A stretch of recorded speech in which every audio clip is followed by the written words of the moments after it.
बिस्मिल्लाहिर्रहमानिर्रहीम। अस्सलाम वालेकुम स्टूडेंट्स। बेटा लास्ट लेक्चर में हमने एड्रेसिंग स्कीम के बारे में जाना। एड्रेसिंग स्कीम क्या होती है, कंप्यूटर में एड्रेसेस की ज़रूरत हमें क्यों पड़ती है। आज हम HTTP request and IP address इसको देखते हैं। HTTP एड्रेस, जब हम बात करते हैं HTTP की, हम पढ़ के आ चुके हैं HTTP stand for hyper text transfer protocol. HTTP server क्या होता है उसको डिस्कस कर लेते हैं।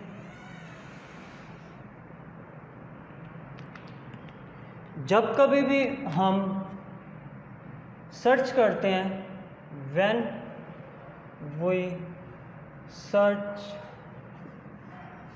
Any web page on world wide web www, then HTTP protocol is use. तो जो प्रोटोकॉल यूज़ होता है वो HTTP प्रोटोकॉल होता है। हमें पता है कि हमारी तमाम की तमाम इंफॉर्मेशन स्टोर होती है एक सर्वर के अंदर। For example this is server computer. इस सर्वर के अंदर many web pages, web pages and websites मौजूद होती है। तो जब हम बात करते हैं HTTP की, तो ये जो सर्वर, ये HTTP सर्वर कहलाता है। वेब ब्राउज़र पर जाकर आप जब कुछ सर्च करना चाह रहे हैं, आप किसी वेबसाइट XYZ वेबसाइट का नेम लिखते हैं। फॉर एग्जांपल आप लिखते हैं www.facebook.com, तो आप एक रिक्वेस्ट भेज रहे हैं। That request is called HTTP request. तो HTTP रिक्वेस्ट सेंड की जाती है वेब ब्राउज़र के ज़रिए, इस वेब सर्वर तक आती है, HTTP सर्वर तक आती है। वो उस HTTP सर्वर में आके वहाँ से वो इंफॉर्मेशन कलेक्ट करती है, वो वेब पेज ढूंढती है जिस वेब पेज से आपको इंफॉर्मेशन चाहिए। तो वापस वो इंफॉर्मेशन जब मिल जाती है तो वो वापस भेज दी जाती है क्लाइंट को। That is called HTTP client. ये सर्वर वो कंप्यूटर है जहाँ से आप इंफॉर्मेशन ले रहे हैं, एंड क्लाइंट वो कंप्यूटर जो आप यूज़ कर रहे हैं। हम क्लाइंट सर्वर नेटवर्क मॉडल पढ़ के आ चुके हैं। तो क्लाइंट हमारा कंप्यूटर जहाँ से हम ब्राउज़र पे जाके सर्च कर रहे हैं, सर्वर HTTP सर्वर जहाँ से वो सर्च करके वेबसाइट वेब पेज हमें ला के दिया जा रहा है। वो जो रिक्वेस्ट जो वेब ब्राउज़र को यूज़ करते हुए आप वहाँ पर लिखते हैं, टाइप करते हैं, जो आप कहते हैं हम ब्राउज़ कर रहे हैं, सर्च कर रहे हैं, वो रिक्वेस्ट सेंड की जाती है। वो request is called HTTP request. तो इस तरह से एक कम्युनिकेशन हो रही होती है HTTP server and HTTP client के दरमियान। ये प्रोटोकॉल यूज़ किया जाता है हाइपर टेक्स्ट ट्रांसफ़र प्रोटोकॉल। और ये जो वेब पेजेस जो आप सर्च कर रहे हैं, ये HTML language, hyper text markup language के अंदर लिखे गए होते हैं। तो website is the collection of web pages and web pages is a document which we create in HTML language. ऐसा डॉक्यूमेंट जो आप HTML लैंग्वेज के अंदर क्रिएट करते हैं उसको कहते हैं web page. Collection of web pages website बन जाती है और ये एक सर्वर के अंदर मौजूद होती है जो वर्ल्ड वाइड वेब उसका एड्रेस है, उसका नेम HTTP सर्वर हम कहते हैं। हमारे कंप्यूटर जो वहाँ से रिक्वेस्ट भेजते हैं वो HTTP रिक्वेस्ट कहलाती है और हमारे कंप्यूटर HTTP क्लाइंट्स कहलाते हैं। तो इस तरह से एक पूरा क्लाइंट सर्वर मॉडल चल रहा होता है और हमारी इंफॉर्मेशन वेब ब्राउज़र सर्च करके हमें ला देता है इस सर्वर से और हमें डिस्प्ले करवा देता है। तो ये HTTP सर्वर था। नेक्स्ट हमारा जो topic that is IP address.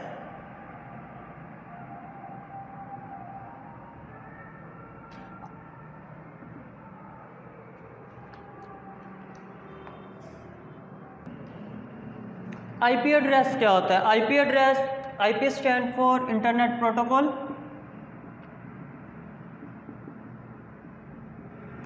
Internet protocol हम लास्ट टाइम एड्रेसेस पढ़ के आए थे। कंप्यूटर जो इंटरनेट से अटैच होते हैं उन सबको यूनिक एड्रेस असाइन किए जाते हैं। तो एड्रेसेस उनकी आइडेंटिटी है कंप्यूटर्स की जो कंप्यूटर नेटवर्क से अटैच हैं। तो उनमें से एड्रेस एक IP address internet protocol, and internet protocol is uniquely और यूनिक एड्रेस यूनिकली आइडेंटिफाई करता है। यूनिक एड्रेस होता है एवरी कंप्यूटर जो इंटरनेट के ऊपर मौजूद होता है उसका एक unique internet protocol IP address होता है जो दूसरों से मुख्तलिफ होता है। बिल्कुल इसी तरह से जैसे हमने लास्ट टाइम एग्जांपल ही हमारी सिम मोबाइल फ़ोन की जो नंबर होता है वो सबके डिफरेंट होते हैं, यूनिक होते हैं। दो लोगों के नंबर सेल फ़ोन के जो सिम कार्ड के नंबर हैं सेम नहीं हो सकते, तो दो कंप्यूटर जो इंटरनेट से अटैच हैं उनके आईपी एड्रेस भी सेम नहीं हो सकते। फिर हमने ये भी डिस्कस किया IP address static and dynamic, दो तरह के। Static IP address server computer के जो फिक्स होते हैं, डायनामिक आईपी एड्रेस हमारे कंप्यूटर्स के जो चेंज होती हैं जब जब आप नेटवर्क से कनेक्ट होते हैं, वो आपको डिफरेंट आईपी एड्रेस देता है बट वो यूनिक होता है, बाकियों से मुख्तलिफ होता है। तो ये चीज़ें हम पढ़ के आ चुके हैं।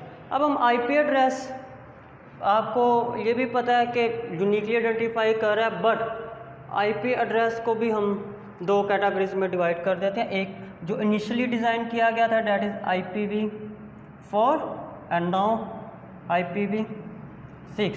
तो इन दोनों को देखते हैं, पहले IPv4 एड्रेस को डिस्कस करते हैं, देन उसके बाद देखते हैं IPv6 उसका 6 वर्जन क्या होता है।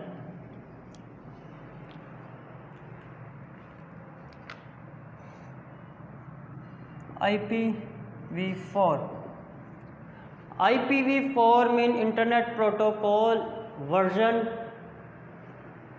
4,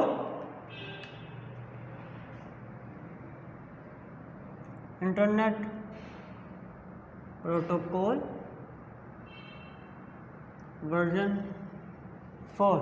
ये इनिशियली डिज़ाइन किया गया आईपी एड्रेस था हमारा, जो कि शुरू में हमने डिज़ाइन किया। तो IPv4 इंटरनेट प्रोटोकॉल वर्जन 4 था। ये इसका अगर हम साइज़ देखें तो इसका साइज़ टोटल होता था 32 बिट्स, 32 बिट्स इसका साइज़ होता था। 32 बिट्स कैसे लिखते थे हम,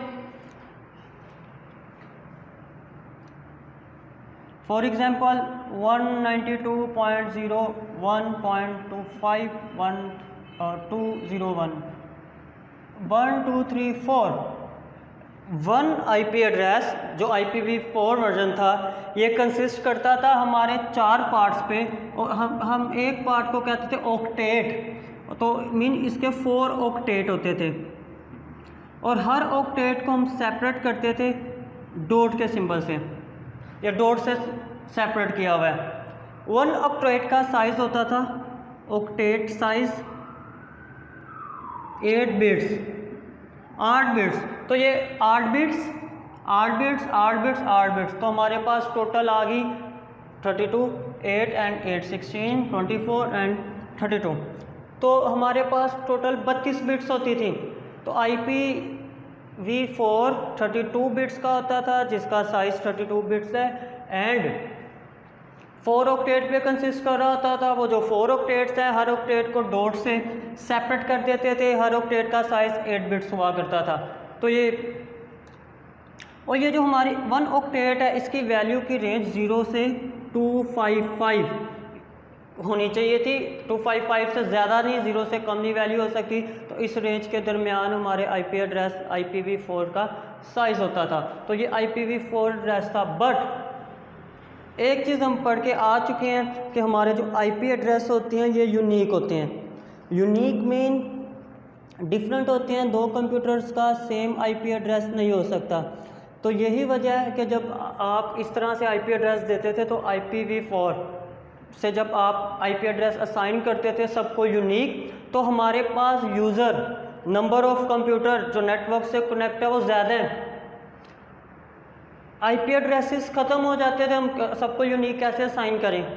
हम देखते हैं आज के दौर में भी बहुत से लोग ऐसे हैं, एक पर्सन और 2-2 3-3 कंप्यूटर को रखता है, तो सबको यूनिकली असाइन करें हम आईपी एड्रेस, ये पॉसिबल नहीं था। अगर आप इस तरह से साइन करते थे IPv4, तो IPv4 के ज़रिए साइन करने से आप जो मैक्सिमम लोगों को एड्रेसेस असाइन कर सकते थे वो 4.3 बिलियंस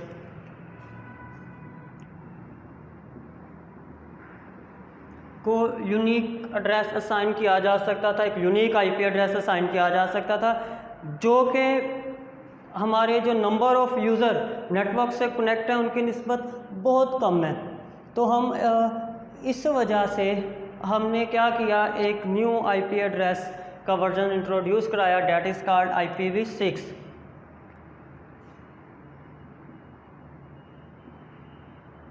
इंटरनेट प्रोटोकॉल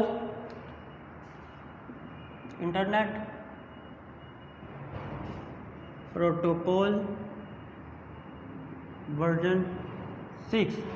तो इंटरनेट प्रोटोकॉल वर्जन 6 हमने इंट्रोड्यूस करवाया, जो कि हमारी ज़्यादा नंबर ऑफ़ यूज़र को अकोमोडेट कर सकता था। उसके अंदर ज़्यादा नंबर ऑफ़ यूज़र होते थे। आईपी एड्रेस का जो साइज़ है इसका 128 बिट्स, ये 32 बिट का होता था, 32 बिट्स सिर्फ। लेकिन जो IPv6 है इसका size as compare to IPv ज़्यादा है, 128 बिट्स है। और इसको अगर हम लिखते हैं फॉर एग्जांपल, तो ये हेक्साडेसिमल नंबर्स को रिप्रेजेंट कर रहा होता है, या डेसिमल नंबर्स को रिप्रेजेंट कर रहा होता है, और वो एक हेक्साडेसिमल नंबर को रिप्रेजेंट कर रहा होता है, जिसको 8 पार्ट्स होते हैं। आप उसको सेपरेट करते हैं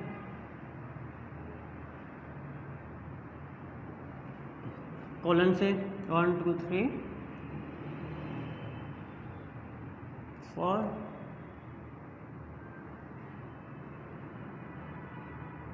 1 2 3 4 5 6 7 8। तो ये हमने एक आईपी एड्रेस लिखा, हर एक पार्ट को सेपरेट किया कोलन के सिंबल से, और ये हर एक का साइज़ जो है 128 टोटल साइज़ है हमारे पास 128। तो 128 बिट्स का हमारे पास IPv6, हर एक पार्ट का साइज़ 16 बिट्स होता है। कैसे? क्योंकि हम इसको रिप्रेजेंट करते हैं इन हेक्साडेसिमल। हेक्साडेसिमल के अंदर हमारे पास एक डिजिट को 4 बिट से रिप्रेजेंट किया जाता है, 4 बिट से। तो एक पार्ट में 4 डिजिट हैं तो 4 बिट होंगी, तो 4 बिट मीन हम क्या करेंगे, उसको 4 से मल्टीप्लाई करेंगे, 4 इंटू 4 16। तो हमारे पास इसका टोटल साइज बन गया 6। तो इसका साइज़ ज़्यादा। अब जब हम बात करते हैं, ये हमने बात किया 4.3 बिलियंस एड्रेसेस असाइन किए जा सकते थे, बट IPv6 इतने टाइम्स मोर एड्रेसेस असाइन कर सकता है। हमारे पास ज़्यादा एड्रेसेस अवेलेबल होते हैं IPv6 के ज़रिए। तो ये हेक्साडेसिमल में रिप्रेजेंट किया जाता है, IPv4 डेसिमल में। IPv4 32 bits, IPv6 128 bits. 4 parts होते हैं IPv4 में 8 बिट के, 1 ऑक्टेट कहलाता है, जिसको सेपरेट किया जाता है डॉट के ज़रिए। इसके अंदर 8 पार्ट्स होते हैं, हर एक पार्ट 16 बिट्स का होता है, 4 डिजिट होते हैं, हर डिजिट को हेक्साडेसिमल में 4 बिट से रिप्रेजेंट किया, तो 4 इंटू 4 16, तो 16 टोटल हमारे पास 128 बिट्स बन गई। तो इंटरनेट प्रोटोकॉल लाजमी है, इसके बगैर आपका कंप्यूटर आइडेंटिफाई नहीं किया जा सकता नेटवर्क के ऊपर, बिकॉज मैनी कंप्यूटर एक दूसरे से जब कम्युनिकेट करना चाह रहे हैं तो उसके लिए लाजमी है वो यूनिकली आइडेंटिफाई करे, सो डैट सोर्स कंप्यूटर से डाटा कंप्यूटर तक आपकी इंफॉर्मेशन ट्रांसफ़र हो। आईपी एड्रेस इंपॉर्टेंट है, मगर इसका डिसएडवांटेज ये है कि ये रिमेंबर करना मुश्किल है हमारे लिए, बिकॉज हर कंप्यूटर का एक यूनिक आईपी एड्रेस होता है, इसलिए मुश्किल है कि हर कंप्यूटर को यूनिक आईपी एड्रेस आप याद भी कर सके। फिर इसके लिए हम क्या करते हैं, DNS address, domain name, human readable name रख लेते हैं, जो हम याद कर लेते हैं हमारी अपनी आसानी के लिए। तो बेटा ये topic IP address addressing scheme का आपका आपको क्लियर होना चाहिए। नेक्स्ट लेक्चर में फिर हम फर्दर डिस्कस करेंगे न्यू टॉपिक के साथ। तब तक के लिए आप अपना ख्याल रखिएगा। टेक केयर, अल्लाह हाफिज़।